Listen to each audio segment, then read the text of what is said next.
So we're just seeing we had a bunch of data that's after being sent to Firebase. We go in there, we can see that we've got that name state. I'm going to change that in a moment. We've got this uniquely generated key then, and also we've got the key value there. So just to show you the difference, I'm going to delete this out. I'll go back into Python. I'm going to change this to status. I'm also going to put in a forward slash and a backslash, and this should help us later on for file paths and that. And let's go again. If I run this, we'll go back in there, so it's running on, that's fine. We'll go back in, and again it's generating this uniquely generated keys, and we changed that overall folder to status state none. So the only thing I don't like as much here is that it's sending repeated values.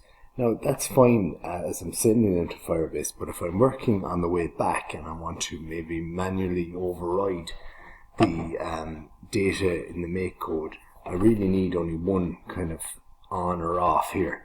So one way to do this would be to use the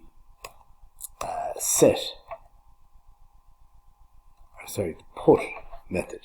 So to use the put method, what I'm going to do here is I'm going to create my overall kind of parent folder status, and I need to provide 3 arguments. I need to provide another one here. I'm going to call it condition, and then Facebook data. So I'll just clear back here and delete this, and this time you'll see something different happen as well.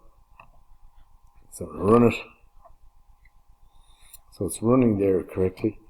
And now this time when I go in, I've got my overall folder status, I've got the condition, and then I've got the state is on. So if I press my button here, so it's on at the moment, and I press the button, it's going to go to off.